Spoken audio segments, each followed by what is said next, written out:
Oh boy, oh boy, oh boy. Hello, howdy, doodah, and all of everything in between.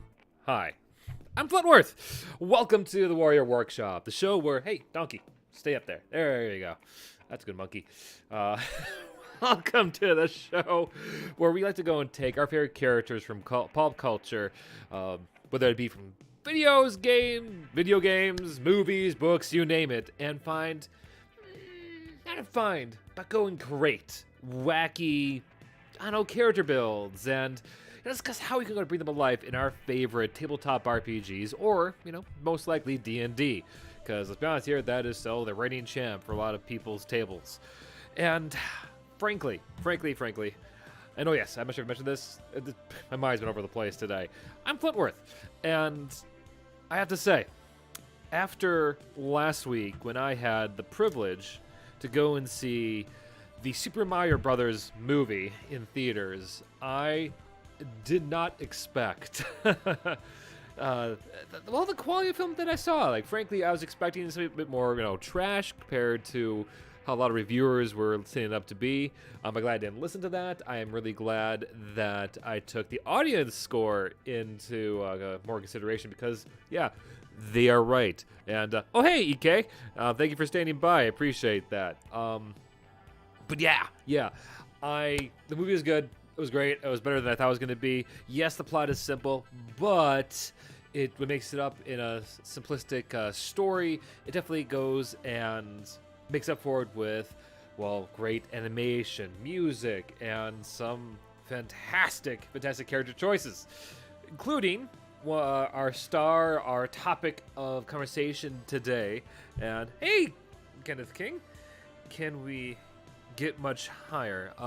The sound, or not sure. The audio. Is the audio not up? Let me check on that. Oh, it is working that fine. I think much. Think that's good. I think looks good there. Pardon me. What was I saying? Oh yes. But yeah, the meme. I don't think I know that meme. Now I'm curious because this is gonna bother me now. Can we get much higher?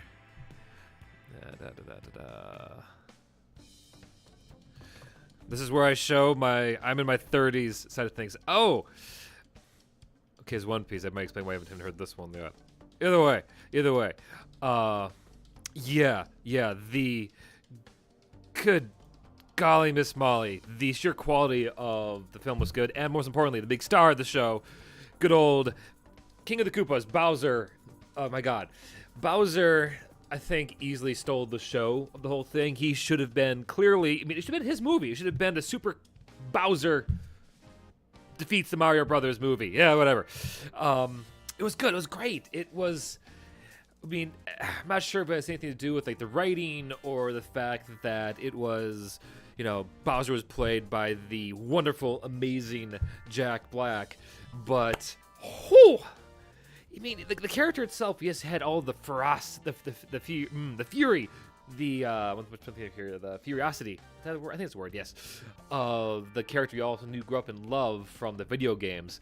But above all else, he also had heart. He had soul. He had quite a thing for Princess Peach. And when it came time to go and think about what I was gonna do this Tuesday or today, I thought, you know what? It would be fun to go and give my 2 cents on how to, take this version of Bowser, even though most people would think, this, and mix it a little bit of that soulful heart that we saw in the film. What kind of a character, what kind of build would that be? Because frankly, if I was gonna go and join a D&D campaign right now, I would make a character based on Bowser, because it just would be fun. Because I love the whole tough bad guy, the big hard teddy bear, gooey center. Can't wait to see Bowser, the Lizardfolk internet addict who wants to marry Duchess Pineapple. Browser. Oh, I get it, yeah. I'm not sure, yeah. Yes, I usually think of really obvious nicknames for my character builds here, and I might steal Browser. That's funny. But before we get to the actual like character stats and all that, I wanted to take a brief moment to give my thoughts on how to like the role play this, you know, kind of creature, this hero. Because, I mean, let's be honest here, for a lot of us growing up, Bowser, more often than not, was, you know, the villain, the bad guy. And, you know, unless you're game master or DM, depending on whatever system you're playing in, sets it up that, oh yeah, so you'd be playing some kind of party of villains. You know, you're gonna have to find some way to work around, I guess, the fact that, you know, Bowser teaming up with the good guys, you know, would be kind of a hurdle. At least you would think. Let's see, Mario 2, The Lost Levels. Yeah, fun Mario lore. Bowser has a brother who only appeared once in Mario 2. That's right, the Lost Levels. That was the Japanese only sequel, because in America we got Super Mario Brothers 2, which was basically a reskin of a whole other game in Japan, right? I thought the brother's name was something like Greg. Yeah, yes, this is my brother, Philip, Prince of the Koopas, Duke of the Bloopers. Where's going with this? But yeah, yes. What I love though about the character and the you know, the at least you would think issue of playing Bowser as a goody two shoes is that he's done it, you know, before. Technically, he has worked with the heroes. I may be dating myself for this, but I don't care. It's a fantastic game. But in the 90s, there was a fantastic RPG, the first RPG, I believe, for Super Mario, Legend of the Seven Stars.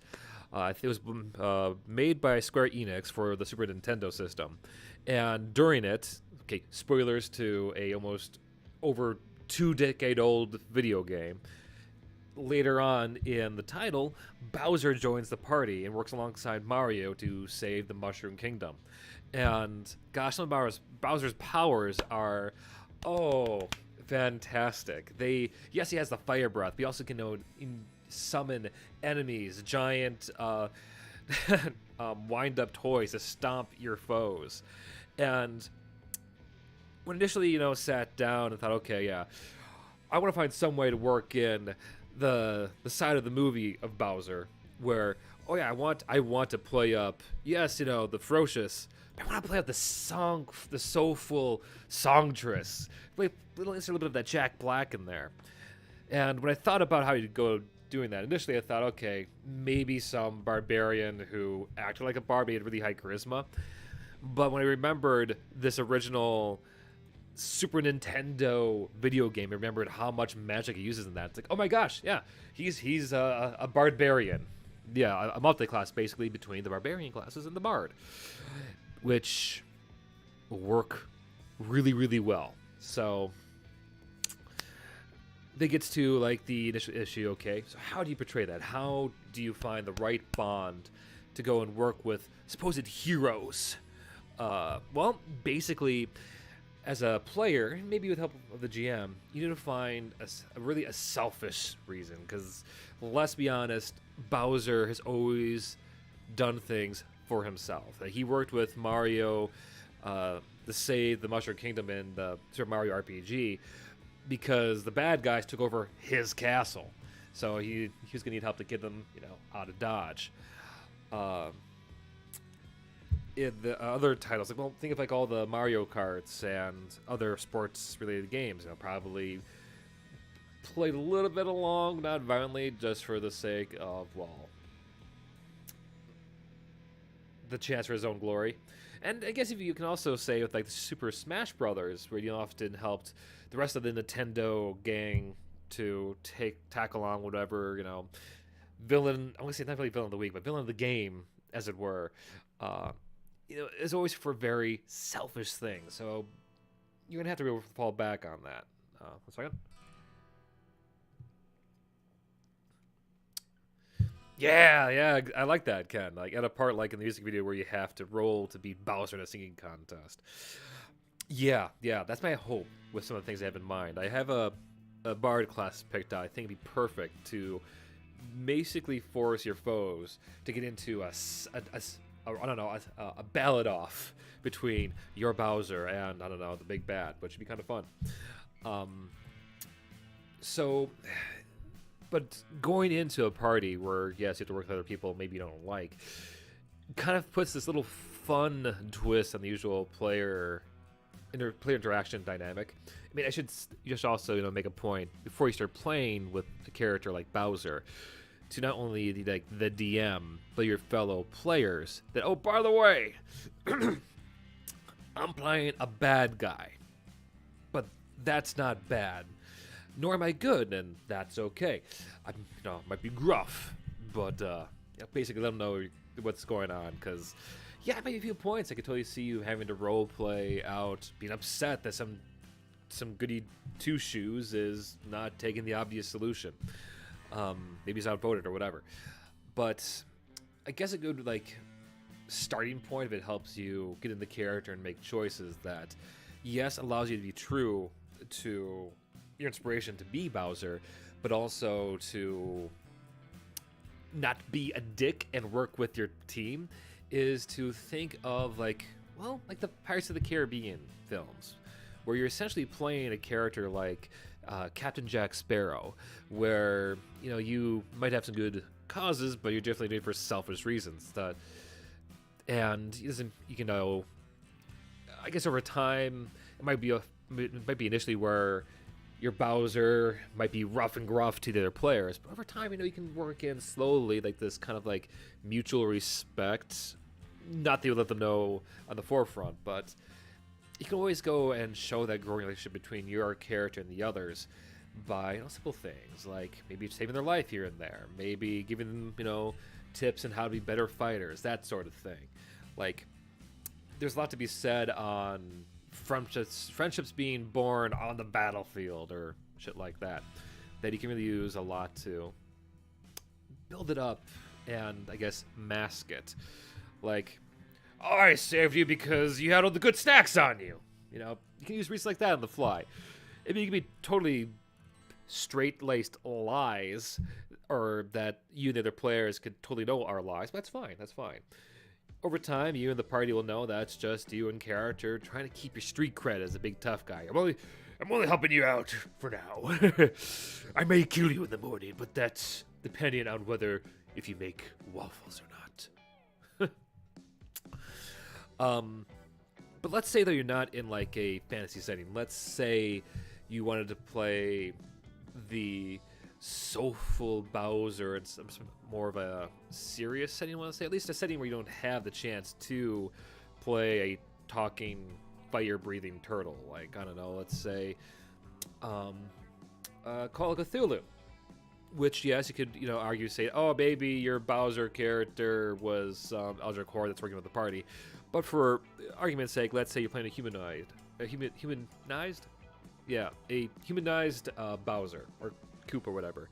Well, it's easy enough to go and use change up the color scheme, maybe a little hairstyle to get that little classic mohawk look that old Bowser has. I wish that would actually get a better angle out of his crotch. There we go. That's all a good way to kind of keep the character alive, but also not have your DM really contort the rules to explain why the party has a talking turtle with them. Unless maybe your DM's yeah, we're gonna play a Eldritch Mario mashup game, which frankly sounds awesome. If you do run that, invite me. I would like to play in it. But yeah, I guess if it was put this all summarized down to a few ground rules. The first is, be rough, tough, but have a heart of gold. 2, think act like a bully more often than not, but a bully that slowly has their edges sanded off, as time goes on. And 3, yes, you can be I guess an asshole, but I guess we consider a fair asshole, in that you are rough, you are rude, but you acknowledge when someone's doing good. You give them the credit where it's due. Yeah. Captain King Koopa, why is the peach rum gone? Yeah. I mean, Bowser does have his own collection of ships. You could be a pirate. Why not?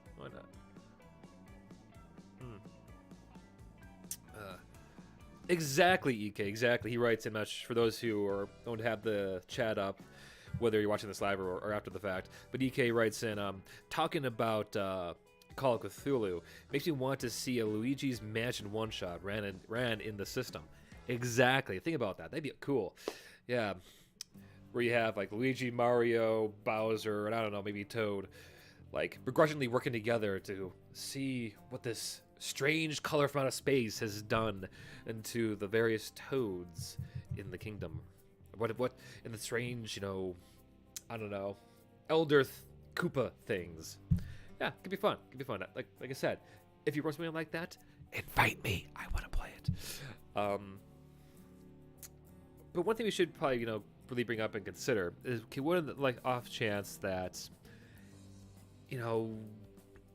things change with your character? Like most things will, and if it's the first time you ever watched me talk about characters on this show, I like to stress that well, it's totally okay, and I encourage for you to go and build up your character based on things you love or whatever inspires you.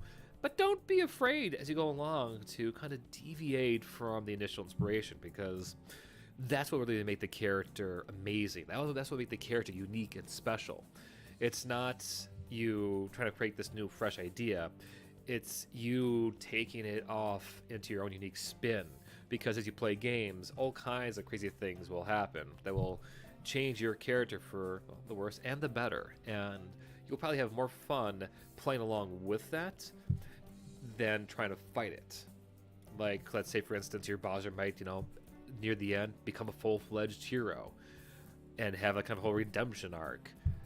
Embrace that. Have fun with that. It'd be kind of cool. You get to go and then tell the story later on, like, oh yes, I played Bowser, but he became, I played Bowser. I don't remember how to phrase this. What if I played Bowser and I redeemed myself into a paladin, became, the hero of the land, like basically had a Mega Mind arc. That'd be cool. That'd be fun. That'd be a lot of fun. And the nice thing is too, is that there's nothing saying your DM won't help, give you a few things here and there. That's why I always say when you want to do something like this, talk to your DM first, because most likely to be all for it and want to help you make it happen.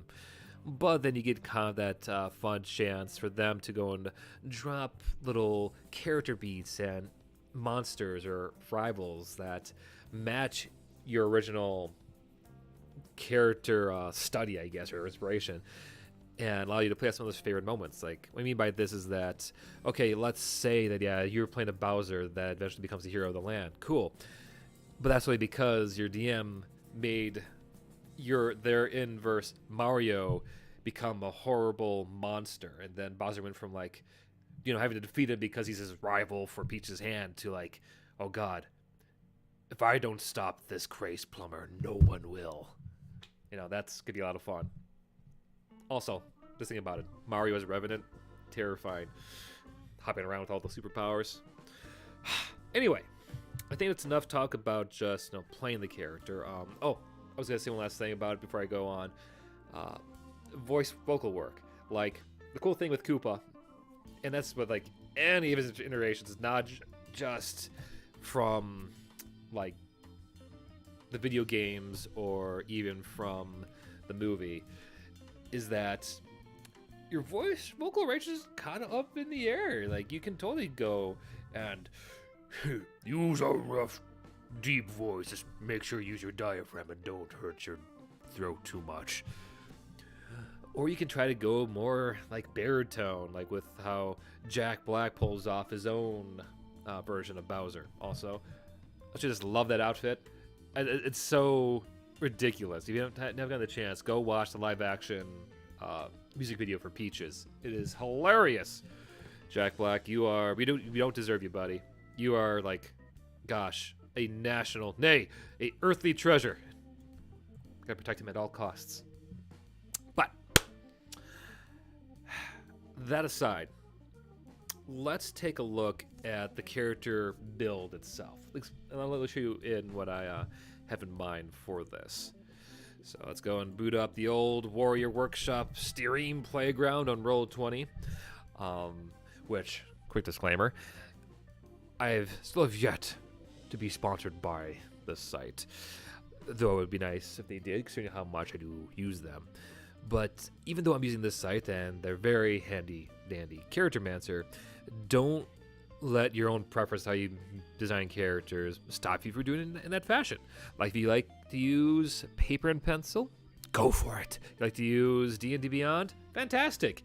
If you like to go and be a crazy lunatic and full on fill out the character sheet in the back of the player handbook, you know what? You do you. Whatever the case. Just go with something that help you, play the character nice and quickly and efficiently. Yeah. But let's go and get my own little character sheet up here. Get out of the way, Leroy, Kentucky. Your time in the spotlight's done. It is time for our own Bowser. A new Bowser. A fantastical Bowser. A Bowser that probably needs a different name. Now, this is actually kind of fun, because if you think about it, this is technically like going to be the third? Yeah, the third or fourth Nintendo character, or at least from Mario character, that I've got the privilege of making a character sheet for, which I think is kind of cool, because it means that if I get bored, I could totally go back, grab the past sheets, and legitimately go and have a all set to go Mario inspired party for my players. That'd be kind of cool. There, you can play Yoshi, you can go and play as Koopa. I'm gonna play as Bowser.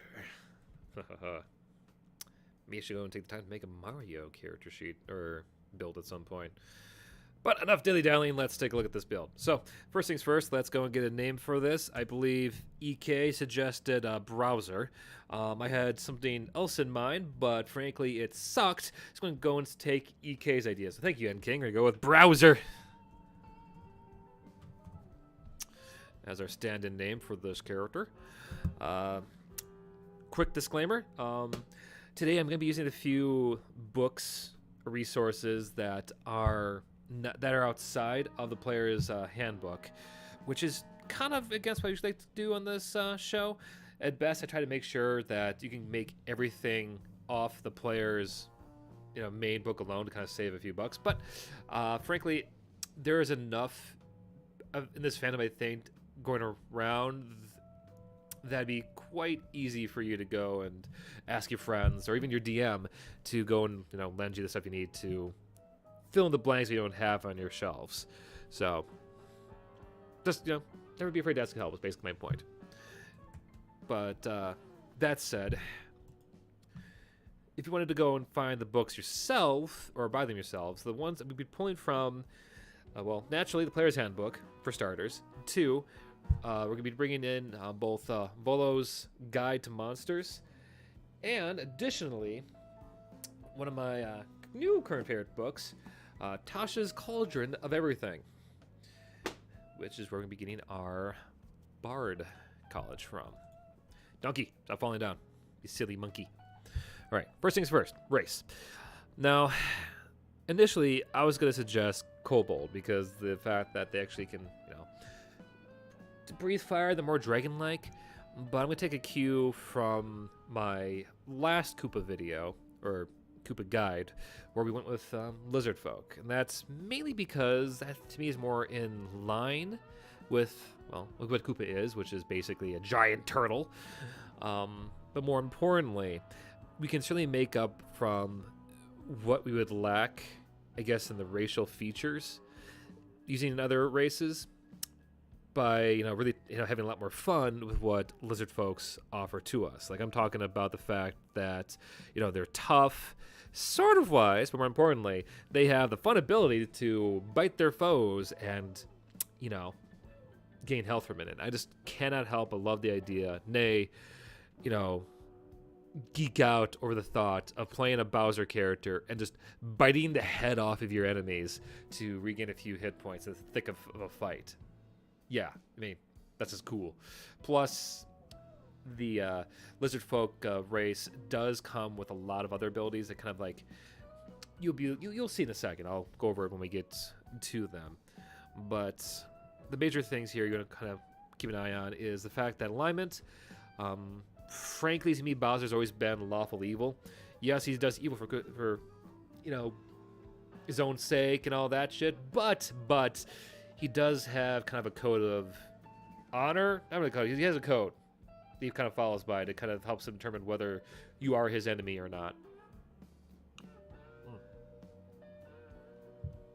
Yep. Let's see here. Everything else is just kind of filled out for me. So creature type, humanoid, size, medium. All right, speed 30. That's fine. I was gonna say, if you can get the okay from your DM, try to see if they're all right with you playing a large character. To really kind of play the fact that as Bowser, you're big. You should be towering over the rest of your party. And you might have to. They might give you a few like negative effects for this because it's probably going to increase your size. I don't want to say size. It would make things difficult for you to get through doors and all that. But being bigger might mean you being stronger. You can carry more, and you can be more of a beefcake on the battlefield. But I think for the sake of playing things to scale, it'd be kind of fun for you. If I didn't have a code, if you didn't have a code, you'd never be invited for tennis and golf as he often does. Yeah, exactly. Hunter's Lore. This is a trait of Lizardfolk. So you gain proficiency with 2 of the following skills of your choice: animal handling, nature, perception, stealth, and survival. And all the options we have here today, do not choose survival at all. Bowser is loud, proud, and he wants you to know that he's coming through the door. Personally, I think I would go for just the racial bonuses alone. I would probably go with survival because, Bowser has survived so much being put into his place by Mario. And I think the second one, maybe animal handling, considering the number of weird creatures that are inside his army that he also can horses to go after Mario. Maybe he also work that into a fight that, in this case, Browser can use it as animal handling to send, some animals against your foes. Use your imagination. There's a lot that you can use the handling for. Let's move on. Here's what I was talking about.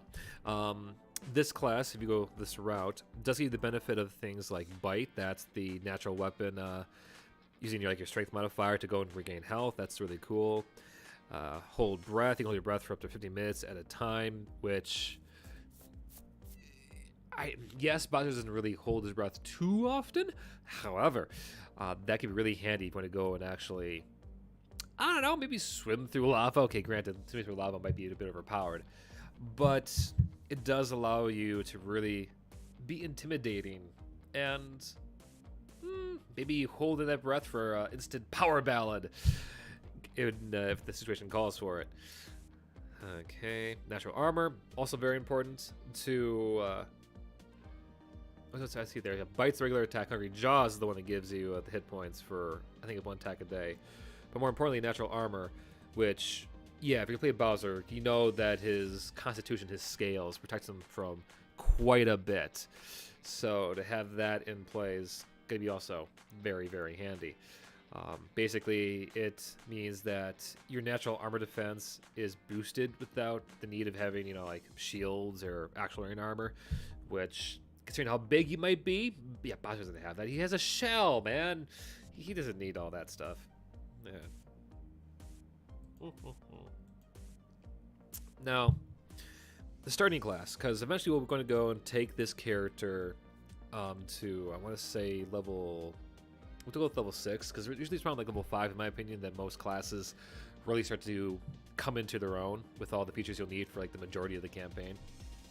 But narratively, if you're going to go and have your, Browser become a Bard-barian, to me, I think he would start off as an angry student or bard in training as a barbarian rather than being a bard first and then a barbarian.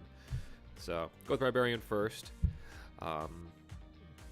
which is frankly be nice because then you can then have the level up be kind of a story beat. The level up you use to kind of multi-class into Bard is maybe when your character, your browser, takes the time to learn how to play the piano.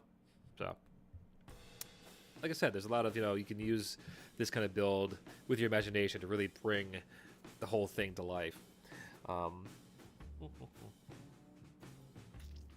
me. But the cool thing is you do get some proficiencies out of this, namely simple and martial weapons, and which is perfect because Bowser has been known.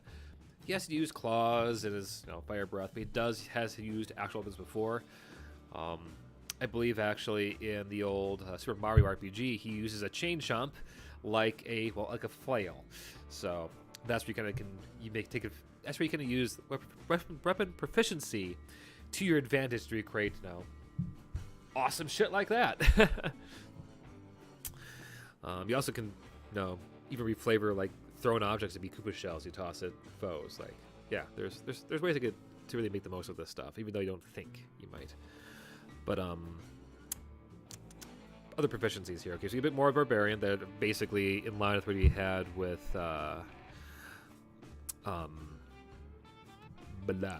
with the race.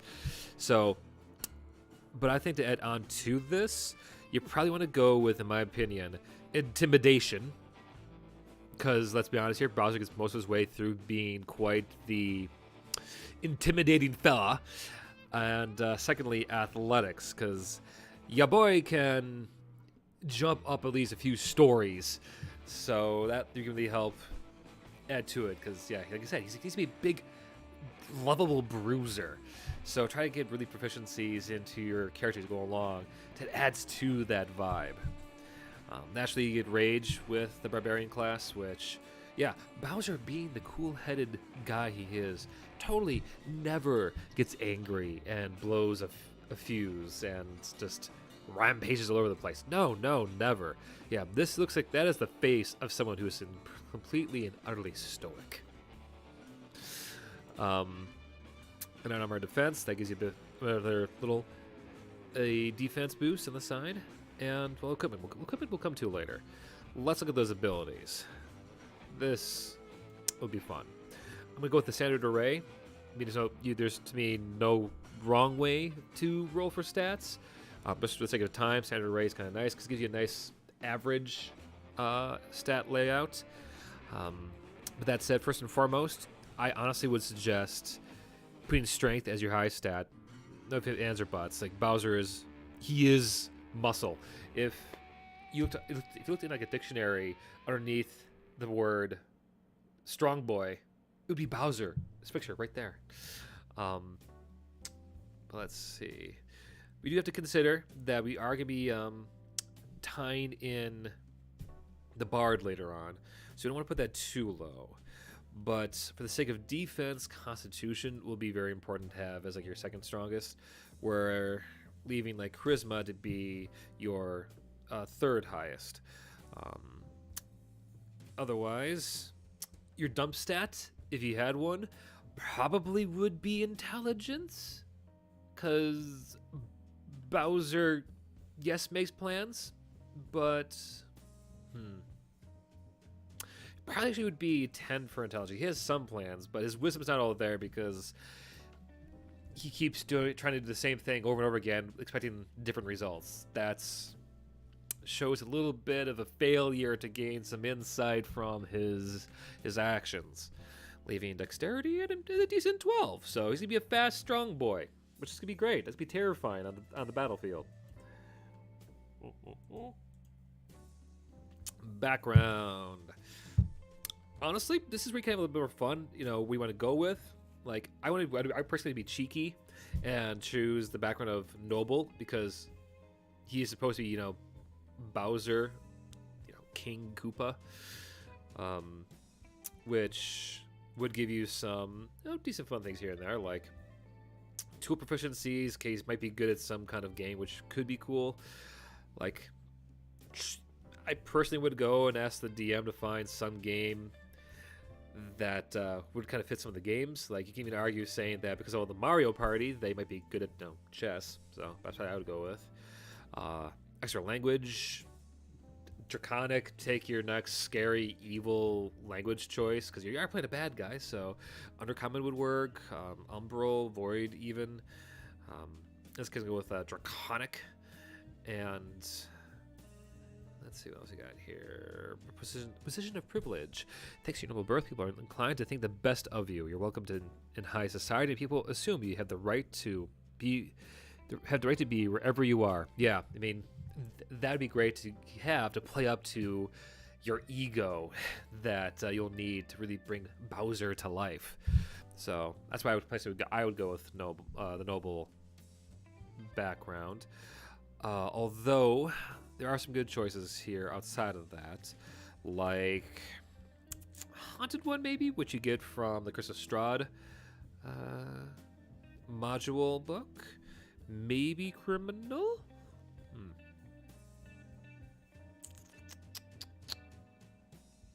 Maybe Outlander? Yeah, no, personally I think Noble's the best choice to get the most roleplay bang for your buck. Personality traits, these are the, frankly, you don't have to follow these. I would personally suggest for anyone things in of your own for this. But to kind of give my quick advice, or at least where I would go for each one of these, personality traits, like the fact that I am the best ever. I think everyone else sucks, and I will get what I want. My ideal is probably being along the lines of I am clearly the person who should be ruling everything. My bond is I will stop at nothing to make sure I get what I want. I'm very selfish down the line. And the flaws would be, I have a soft spot for someone who's totally on my league. Really take inspiration from the movie. You could do this in a heartbeat. Like, for instance, if we were to actually use the rolling on the chart, probably one options like my favorite once lost is lost forever. If you do me an injury, I'll crush you. Ruin your name and salt your fields. Yep, that is Bowser up the wazoo. I mean, basically, it writes itself. I like this.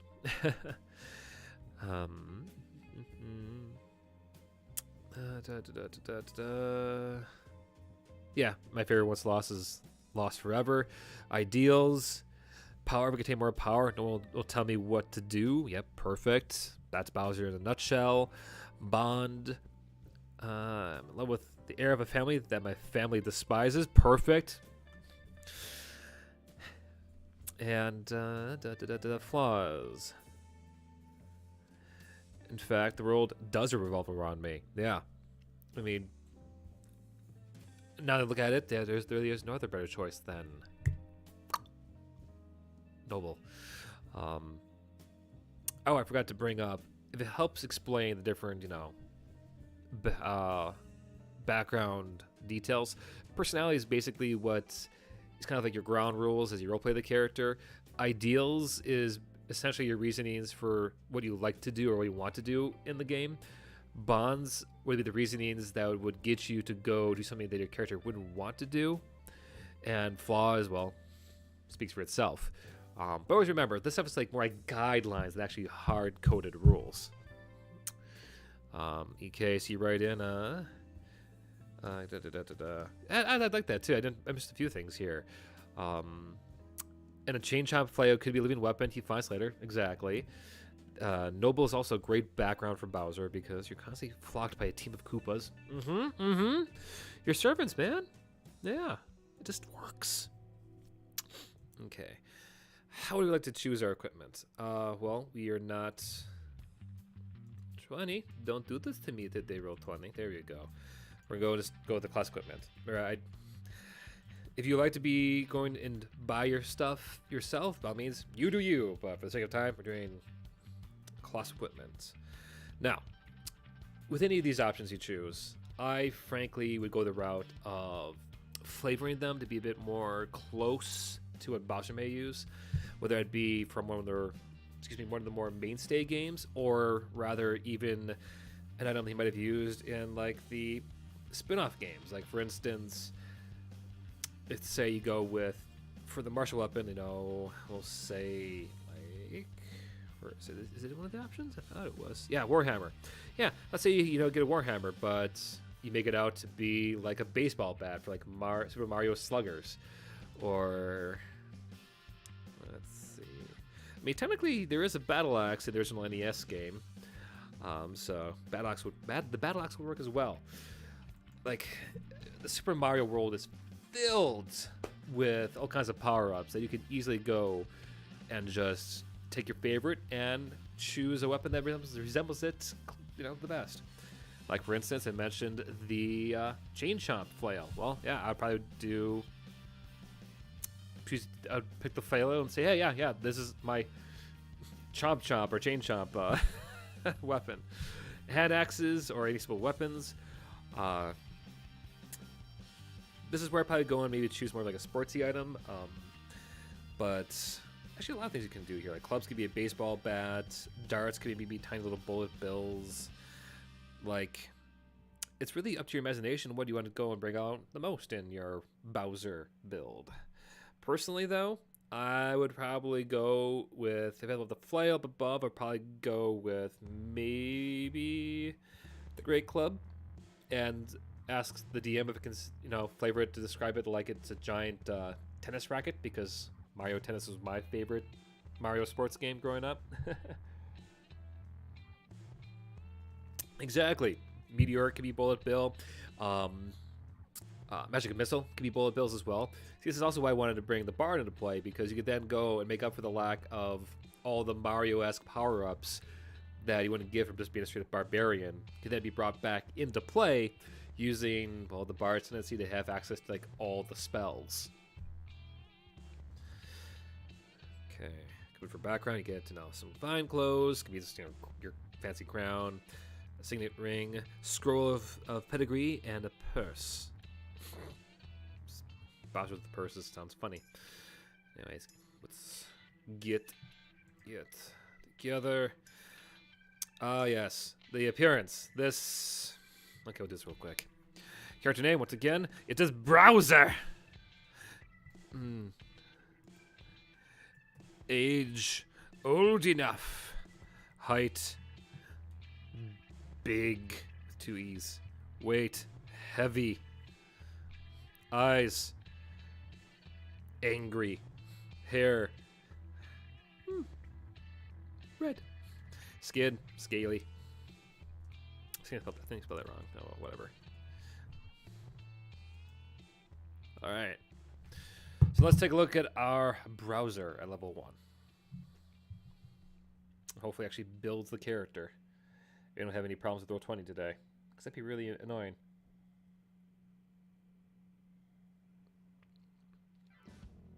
I think we're going to have problems with Roll20 today. Oh, I love that when that happens. All right. Let's back out and log back in. How y'all doing today, by the way? Hope you're getting something out of this. And by the way, yeah, don't be afraid to suggest your own thoughts of any part of this build. Like, that's the whole point of the show. We're workshopping this together. And yeah, it wouldn't be that without all your inputs. So, just so you know. Okay, and apply changes.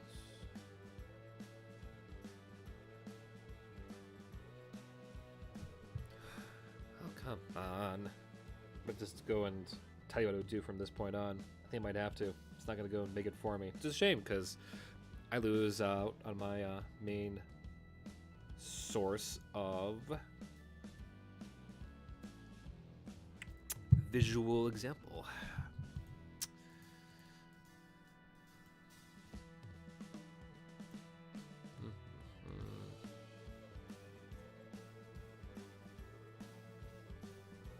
Did not just save anything. Okay, there we go.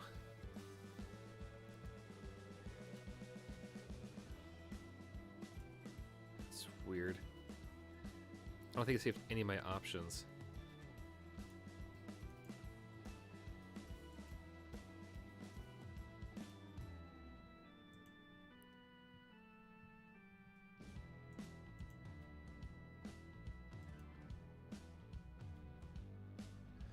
Yeah, I didn't. Okay, hang on.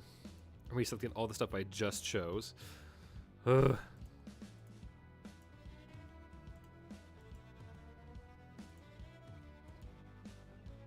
I think what happened was that it was actually updating the game in the background, which is kind of annoying.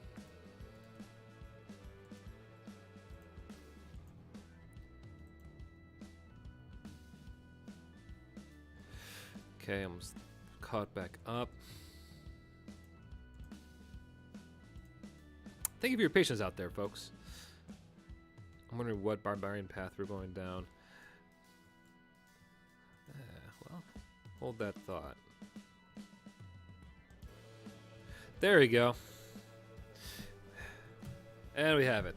Also, I'm not sure why I've been doing this lately, but Roll20's done this thing now where they make it so that the background matches whatever like art is the map, which I kind of like, but I had it all dark for a reason because it looked, you know, more sleek with the rest of the art I have for this channel. Whatever, I'll fix that later. But anyway, here we go. Now we finally have our character sheet. We can now get further on with this lovely guide.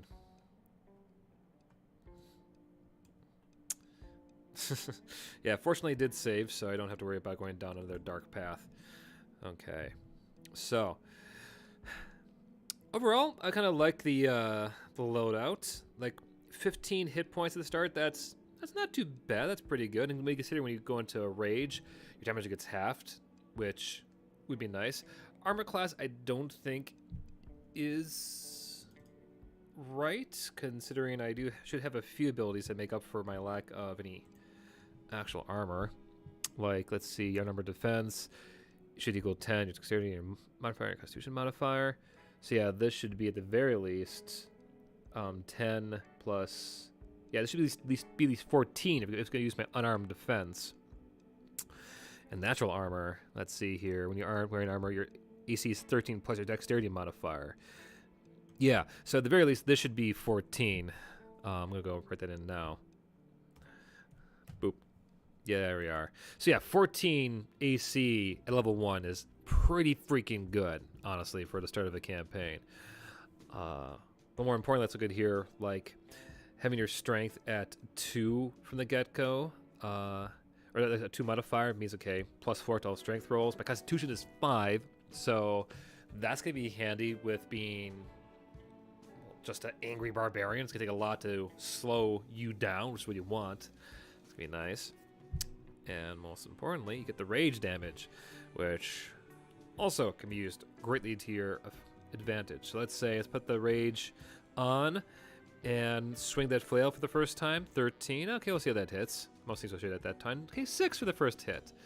Okay, when you consider, you know, most skellies and kobolds have around 10 hit points, that's a pretty hard hit from the beginning. And but that's just level 1. Let's go and see how this can be spruced up through further leveling. After all, like I said before, I don't think a build really comes together until you get a chance to... I lost my page. Until you get a chance to go and get it to... Yes, what is this? Cancel.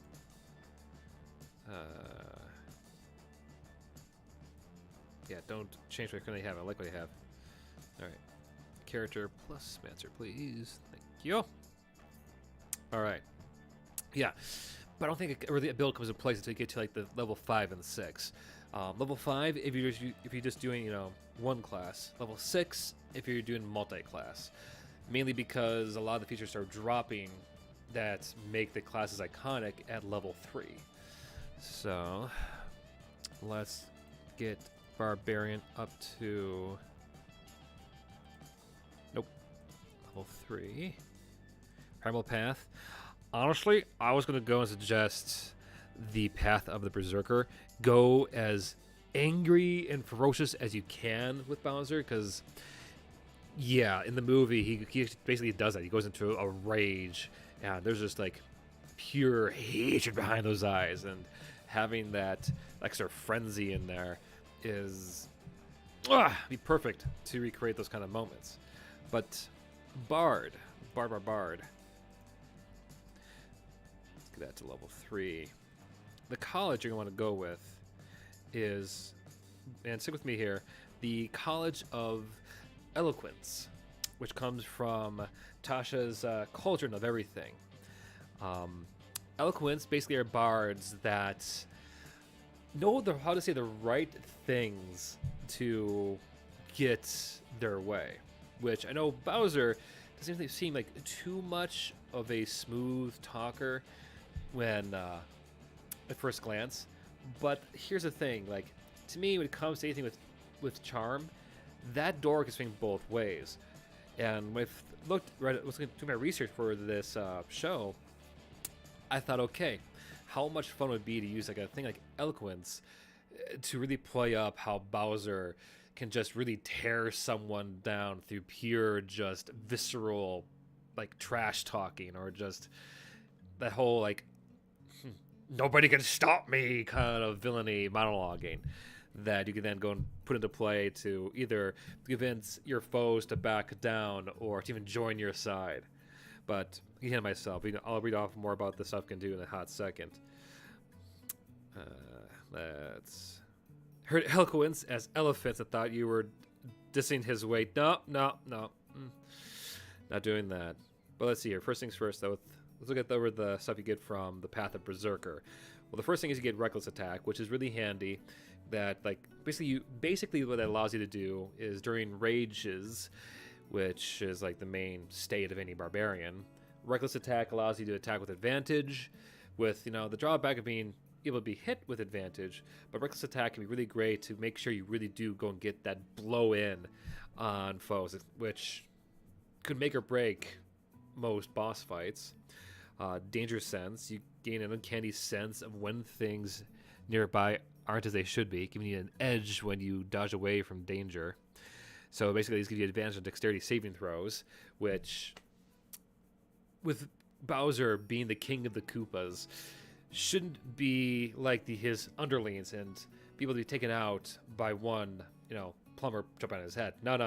Usually you have to trick Bowser pretty damn well into getting that opening, and this allows you to kind of like play up that fact, make it kind of force your DM to find ways to really get a bunk in on your turtle. You also get Primal Knowledge. When you reach the 3rd level, you gain, and again at 10th level, you gain proficiency in one skill of your choice from the list of skills available to barbarians at 1st level.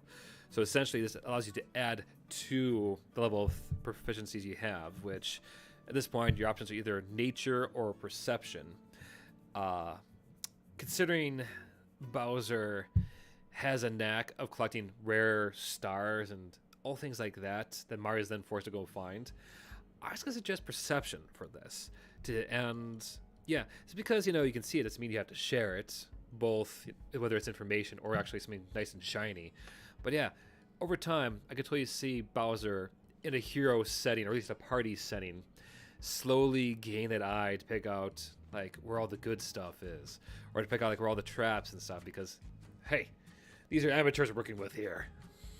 So that's my opinion. Nature could work out well, considering the amount of, like, once again, random creatures and monsters Bowser tends to employ, and all the various zones he booby traps up. So nature could work really rather well. Frenzy. I mentioned before, this is really nice. I'm not sure if you can read the text, so I'll do it for you. Basically, if you frenzy, it's kind of like a 2nd level to your rage. But if you do so, for the duration of your rage, you can make a single melee weapon attack as a bonus action each of your turns after this one. When your rage ends, you suffer 1 level of exhaustion.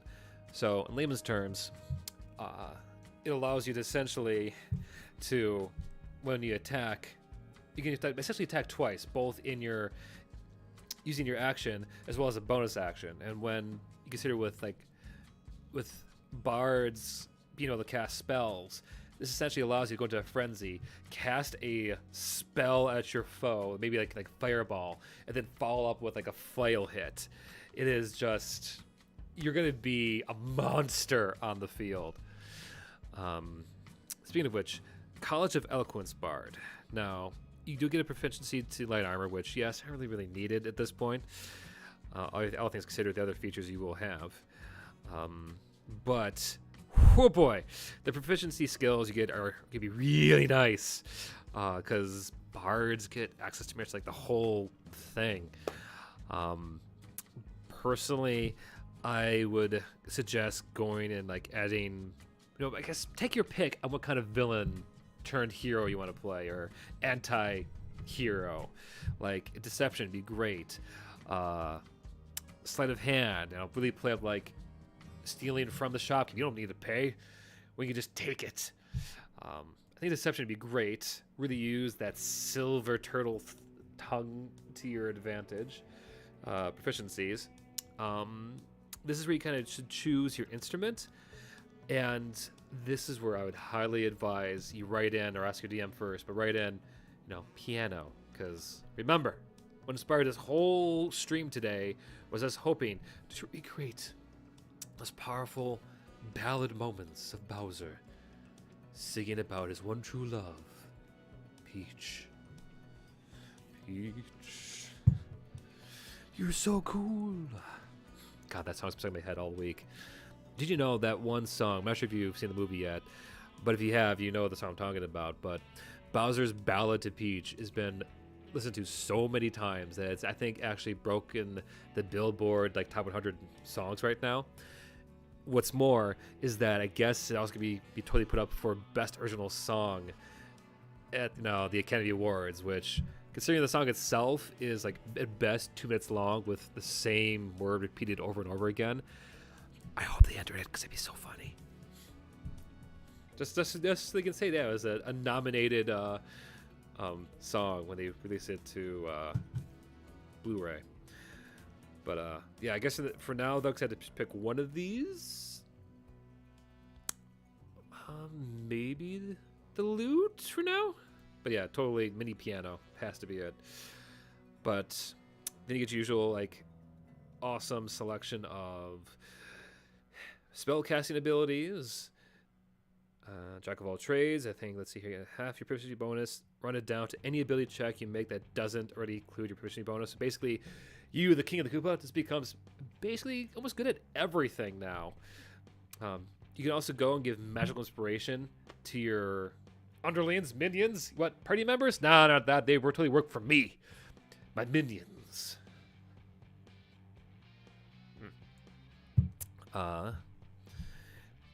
At third level, you also get the awesome Bard expertise, which makes you even be better at.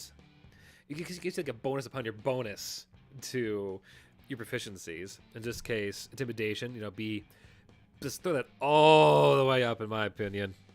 Followed by either persuasion or survival. Frankly, I'd probably go with survival, just because the idea of your Bowser being able to like outfox like any, or at least survive almost any situation would be just fantastic.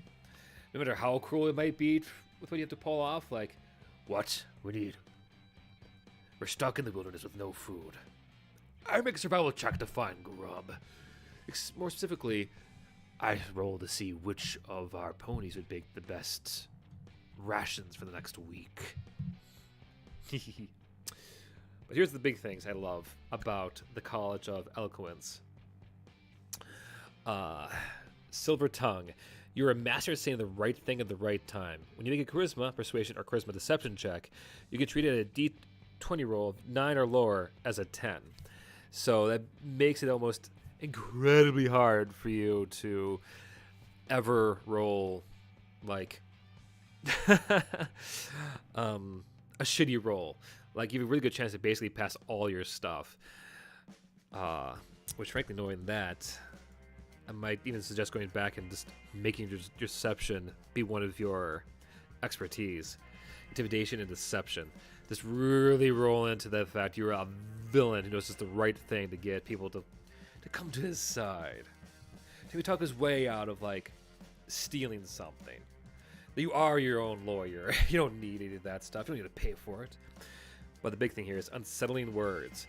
You can spin words laced with magic that unsettle a creature and cause it to doubt itself. It's a bonus action. You can expend one use of your Bardic Inspiration, and choose one creature you can see within 60 feet of you. Roll the Bardic Inspiration die, and the creature must subtract the number of rolled from the next saving throw it makes before the start of your next turn.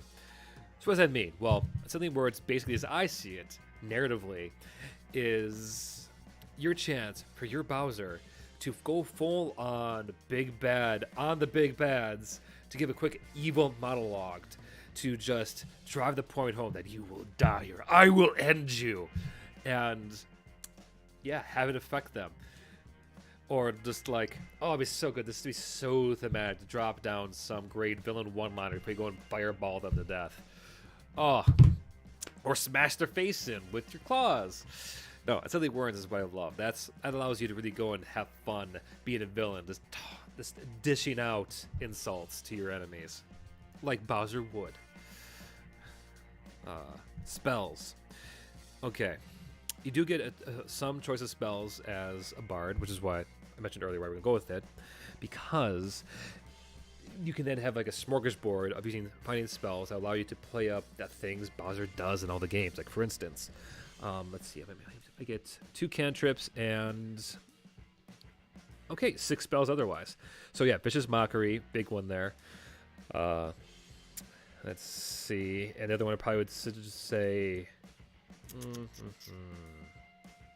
probably Prestidigitation, to really go and play up the fire abilities of your breath, because frankly, whatever spell I would cast as this character, I would always tie in that he makes it like he breathes it out, because yeah, it doesn't matter if it's actually biological. It's more important is just presentation with the prestidigitation.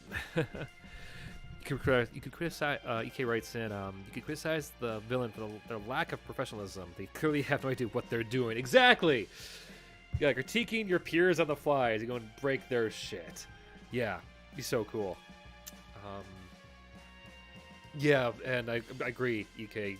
God, Jack Black's doing wonderful right now. I hope he lives a long, happy life. But here's the big thing. Other spells wise, yeah, do yourself a favor and choose as many fiery evocation spells as you can. Let's see, you only have access to levels 1 and 2 at this point, but that's fine. Because, let's see here. You can use command to really go and just force people to do your will. You have advantage with, let's see here. Pyrotechnics, you control more fire. God, so much shatter. Like, considering you just shake the ground with your just roar. Yeah, all these spells to me, in my opinion, would just be, yeah, the bard belling some crazed roar that just happens to be the spell you want to go and send out. Crown of Madness. Oh, so many fun, so much fun shit. And you only get access to more spells as you level up. But let's see here. I do want to give some kind of fiery spell. Fairy Fire kind of works. Fairly,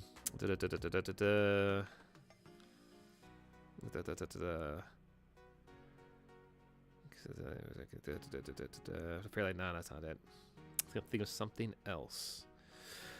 But heat metal, that's always fun. Kind of blast heat out.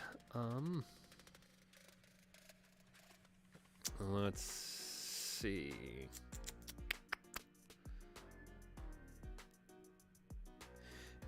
Let's see. Decisions. Earth Tremor.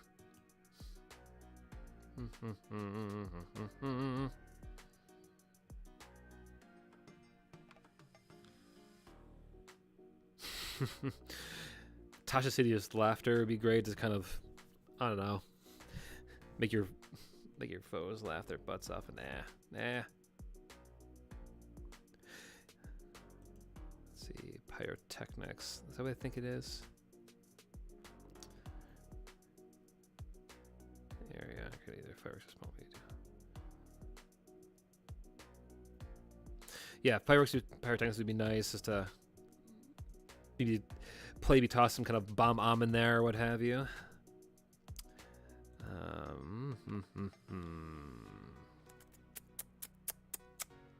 frankly, probably go with Crown of Madness. Just the idea that your big old King Koopa has enthralled people around him to go do his bidding, adding to his army to beat each other up is just sounds fun to me. Speaking of enthrall, let's see.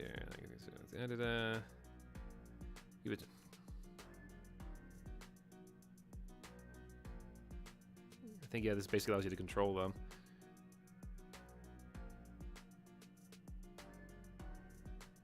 Let's see.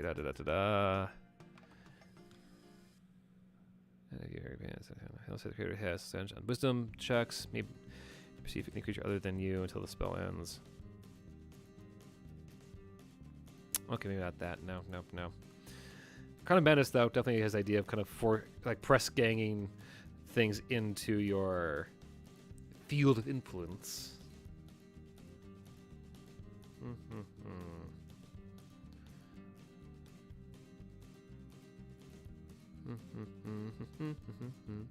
Thunderwave could be fun.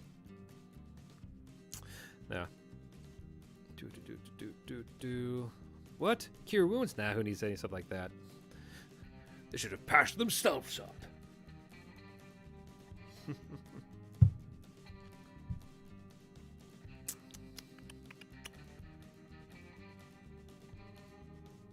Enlarge, reduce. Oh, I haven't looked at a Bard spelled list in a while. I think it shows. That's fine. I guess this week I have to have some kind of leniency with whatever kind of Bard build you want to do. I'm not saying the Bard build, what kind of like Bard you want to play as.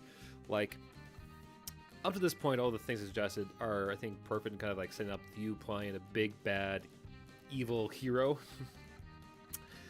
to give you that chance to really play up the attitude and just, how do you say, entitlement that is Bowser. But as far as doing like the actual damage, actually using the Bard side of things, that's where you kind of have to go and like decide for yourself. Like, there's a point, yes, you have to kind of go, okay, work to develop your skills to be more cohesive as a party. And Bards work best when they have the skills they need to go and kind of control the field. And you're going to be smashing heads in with the barbarian side of your skills.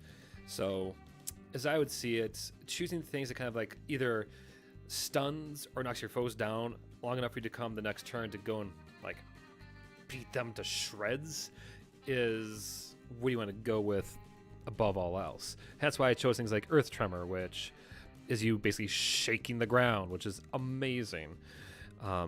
It does go and create loose terrain, which you can then go and use that to slow down your foes and go smash their face in.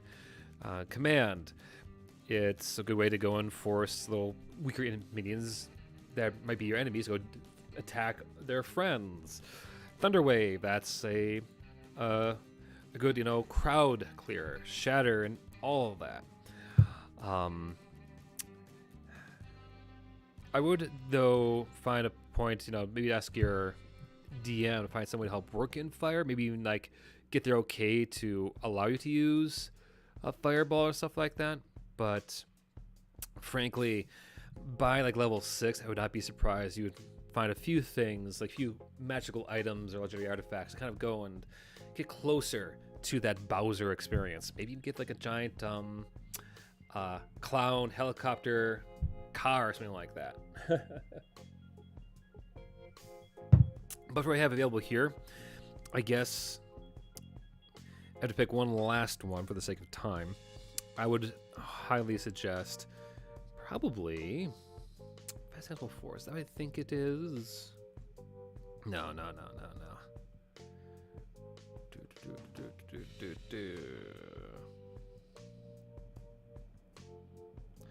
What was I thinking of?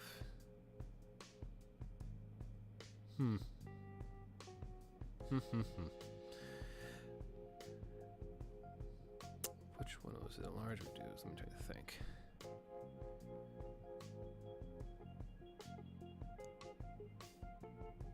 Okay.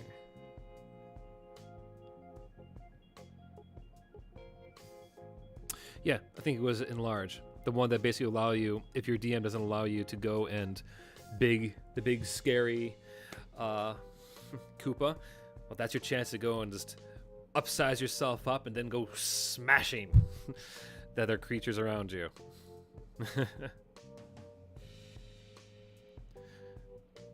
Yeah, so you also can deal extra damage, so yeah, a large would be fun.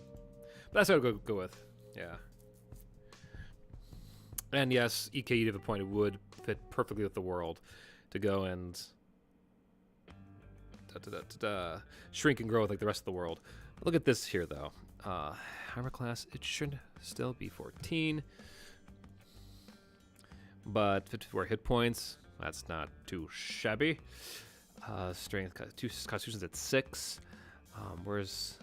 Yeah, look at that. Intimidation and where's deception? It's 7. So let's see. Remember, because of the silver tongue, anything lower than a 9 is automatically a 10. So 26 to deception, man. Here's hoping your DM has plenty of perceptive NPCs to go and see past the lies you'll be telling to people. Yeah. And frankly, the thing is, I should point out that if you don't want to have like this ability to go and be suave, like the piano playing Bowser from the movie, there is nothing stopping you from, well, going full berserker. I think that would be pretty in line with the Koopa's style of combat.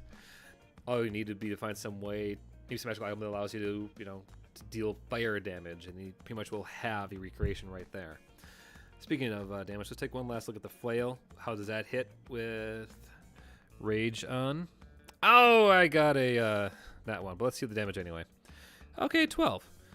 But let's see, you're in a large, an additional D4 plus maybe frenzy. Gosh, this can add up real quick, very quick.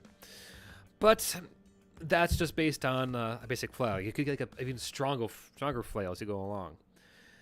But yeah, I think that's really all I have to suggest, or at least bring up at this time. Gone a bit longer than I wanted to, but that's cool. That's cool.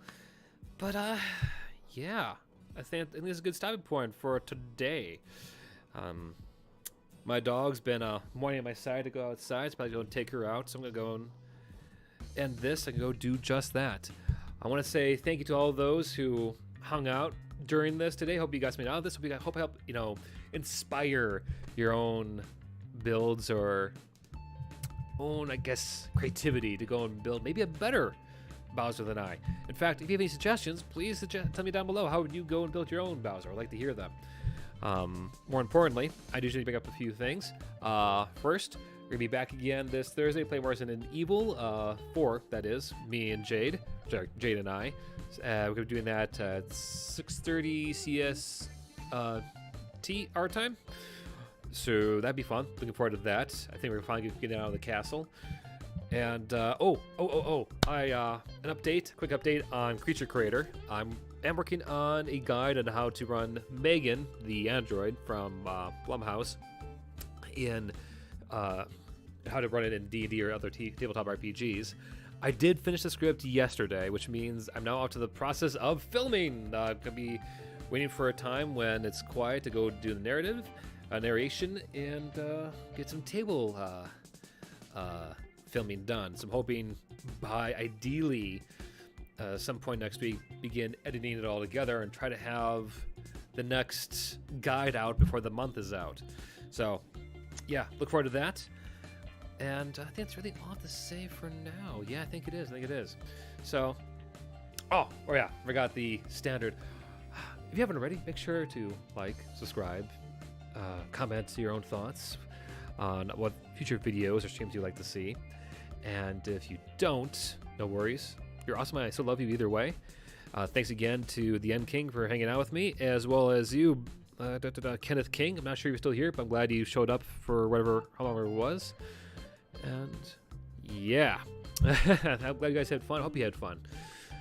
And yeah, have a great rest of your day. I'm going to go and enjoy the weather outside. Take care for now.